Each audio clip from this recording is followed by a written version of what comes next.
Even though darkness is covering the world, even though darkness is covering the people, but as for you, son and daughter of God, arise and shine, for the glory of the Lord has come upon you. This is not your time to be discouraged. This is not your time to be disappointed, but this is your time to know that even when other people, the darkness has covered the earth, but as for you, as a child of God, as a person called by the name of the Lord,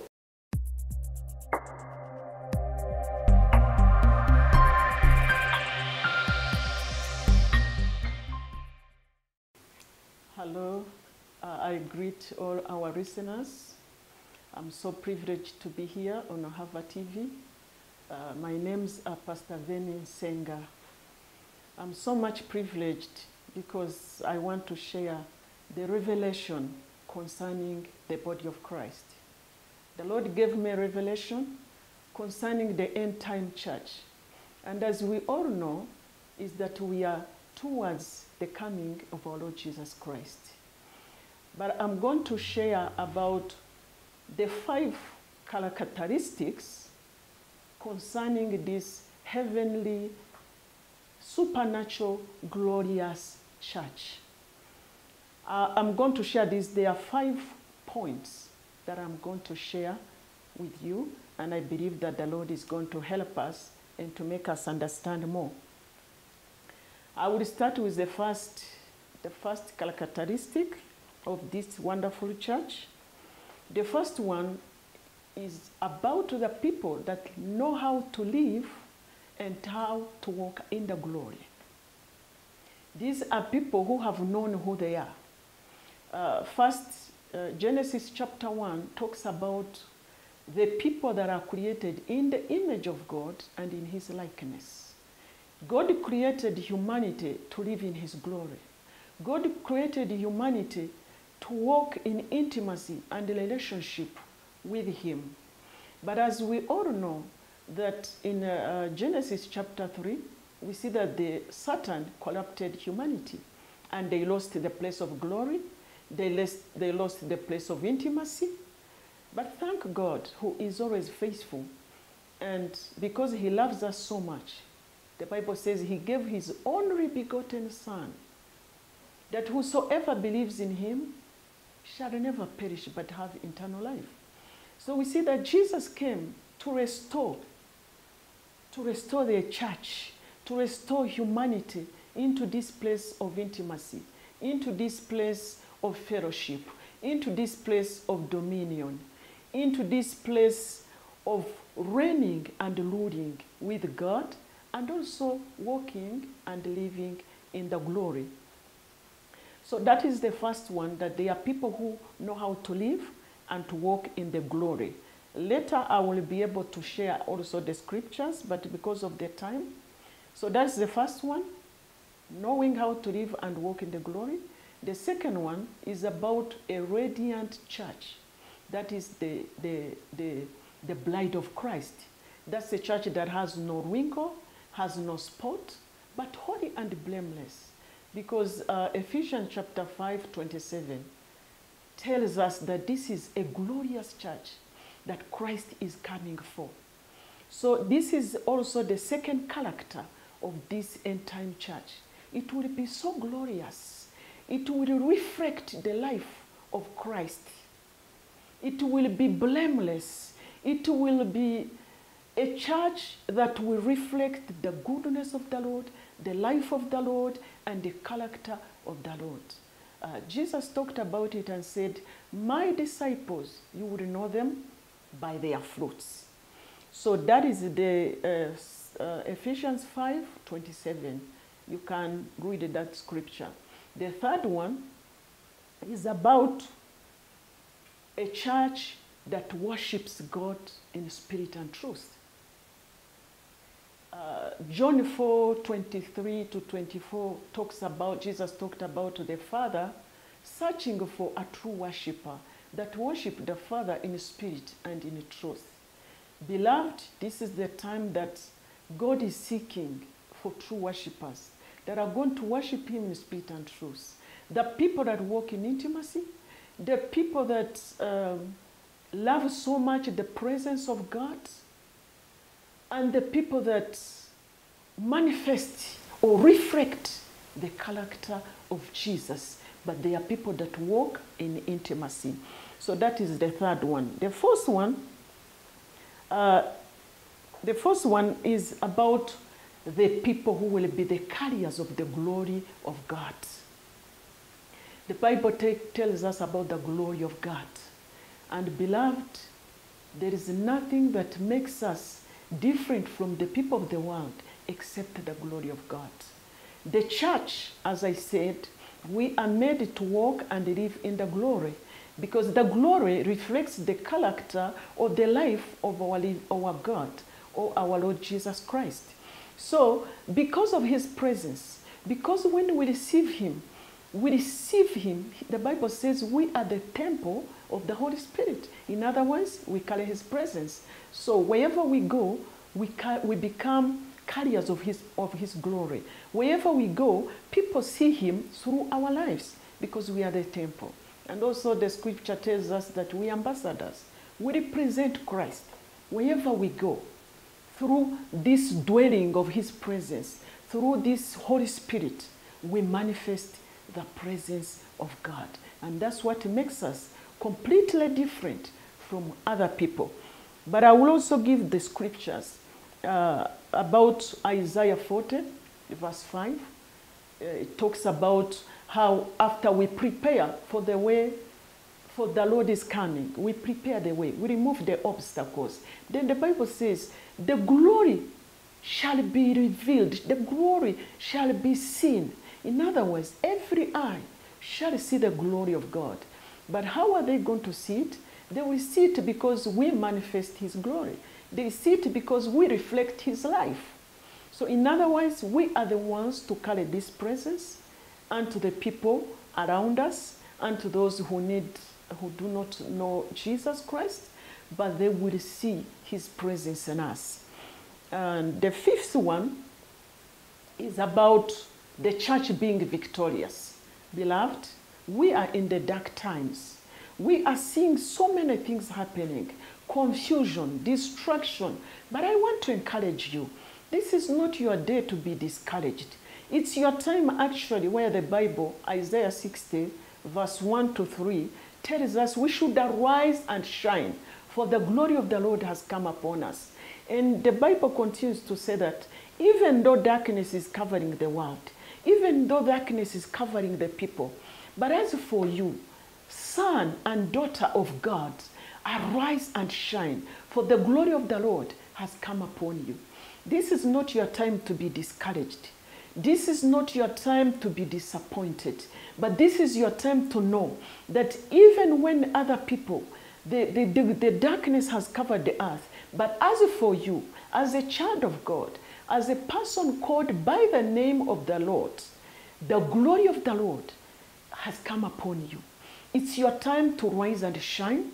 It's your time to rise and proclaim the gospel.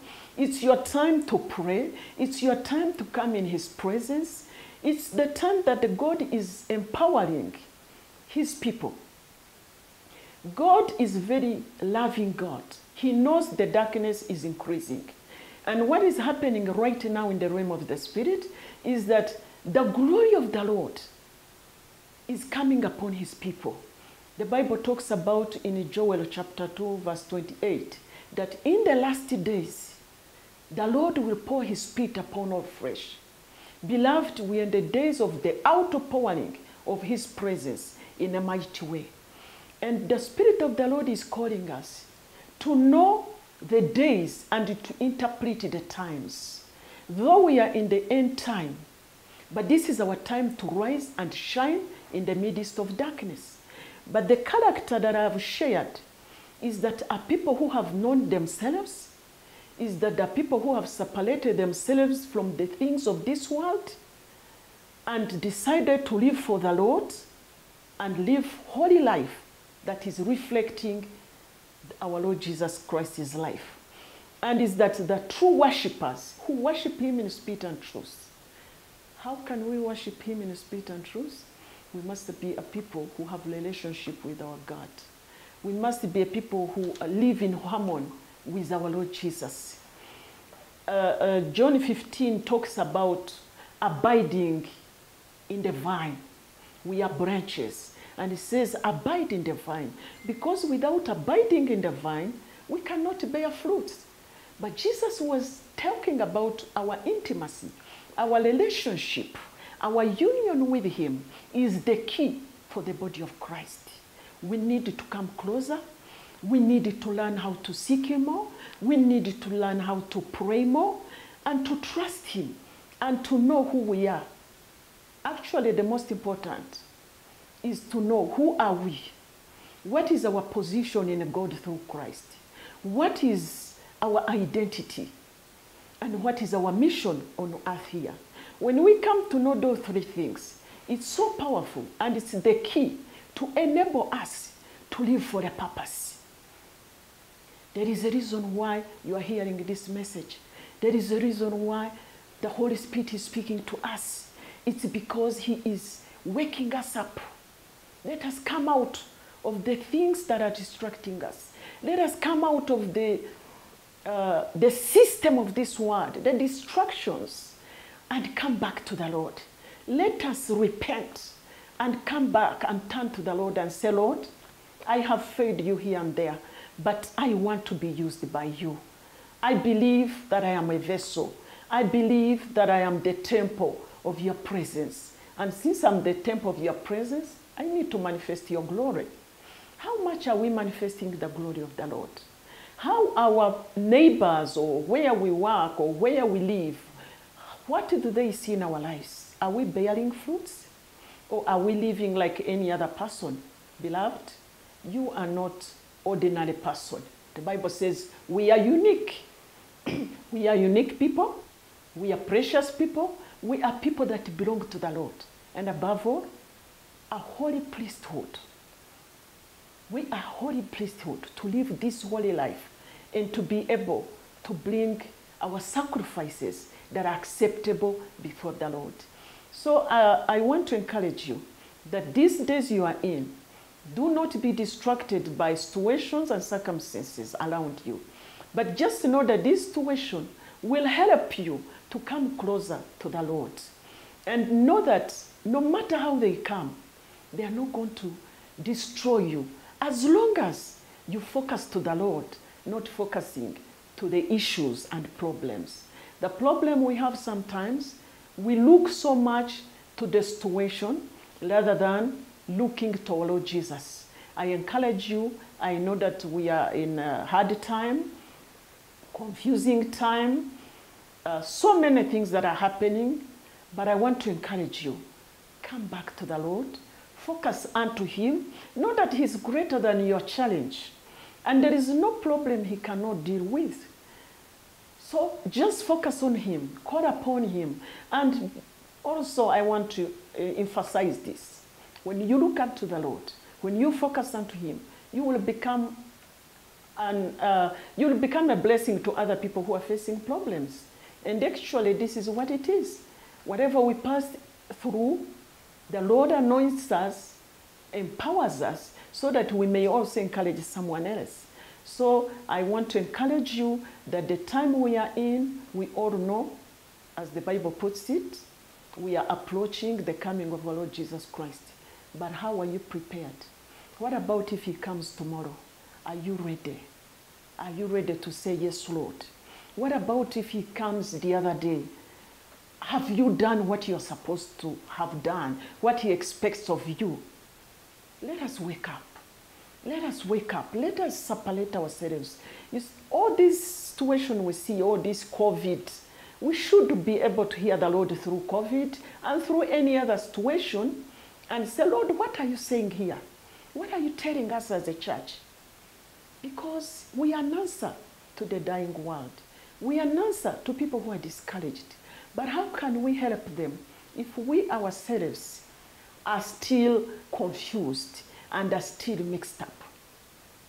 There is a problem that the church, when we see the situation, when we see the picture, is actually we have come to a place of mixture. We are mixing things. But I believe, and I have heard the Lord telling me that this is the time to separate. It's a time to separate ourselves. Separate ourselves from things that do not please God. Separate ourselves from distractions and come back and say, Lord, here I am. Use me. At my working place, use me. At my neighborhood, use me. Because you are the vessel, and because he gave you his Holy Spirit, not just to sit and relax, but to be a blessing to someone near you. And again, I want to tell you that the most important something that enables us to overcome this confusion and distractions that are taking place is to be closer to our Lord Jesus Christ. He has given us his Holy Spirit, who will never fail us, who always helps us to be able to accomplish what the Lord has assigned us to accomplish. But how much do we know him? How are we walking with the Holy Spirit? That's very important. Because even when we talk about living a godly life, we cannot live a godly life without the help of the Holy Spirit. So this brings us back to the Lord. This brings us back to say, there is something that is missing in my life. Holy Spirit, I need you. I need you to help me. I need to discover who I am and what I am here to accomplish. It's the time that the Spirit of the Lord is moving. It's the time that the Spirit of God is preparing the body of Christ, or the bride of Christ, for our Lord Jesus' coming. So what I'm saying is that let us wake up. Let us come back to the Lord. Let us learn how to be humble. The problem I have seen with children of God, we have a problem to humble ourselves. But this is a time to humble ourselves, to repent, to separate ourselves, to say, Lord, I am here because I want to know what is your plan. I am here because I want to know what are you saying through this situation that is going on. Some time back I was in prayer and the Lord told me, the nation is in the hands of intercessors. What does that mean? It means that the intercessors, the children of God, those who are called by the name of the Lord, God has given us the grace and the ability to stand and pray for our nations, pray for people, pray for our leaders, pray for everything, that the will of the Lord shall be done. And the Lord, where he is, he looks at the church. And he knows, as the Bible puts it, that we are watchmen. And those who call upon the name of the Lord should not stop. They should continue to call upon the name of the Lord until something is done. This is what the Lord tells us. And also we see Abraham, when God wanted to destroy Sodom and Gomorrah. After God shared with Abraham, Abraham prayed a prayer, said, Lord, what about if there are 30 people who are righteous? Will you destroy the land? And the Lord said no. Abraham went on up to 10 people. But still God said, if there are 10 righteous people, I'm not going to destroy. What does that mean to us? It means that if we who are called by the name of the Lord stand righteous before our God and intercede for our people, intercede for the nations, intercede for the will of God to be done, God promises us that he will hear and he will bless even sinners on our behalf. That's how much God looks at us. That's how much responsibility we have as a church. Whatever is happening in this world, we have the responsibility, beloved. We have the responsibility to stand as priests of the Most High and intercede that the will of God shall be done. So as I am coming to a closing time, I want to encourage you. I want to tell you that whatever is happening, don't be frightened. This is not coming to destroy you, but this is coming that the church may rise up in a higher glory in a higher power and manifest the goodness of the Lord. So we are blessed to be in a time like this. We are the generation that God is going to use mightily, more than the former one. The Bible says, the latter temple shall be so glorious than the former. So we are blessed to be in this generation. We are blessed to be people called by the name of the Lord. And I encourage you, be strong. Seek the Lord. Come back to the Lord. Call upon him, and the Lord will bless you. So I'm finishing, and I'm saying shalom, shalom, shalom.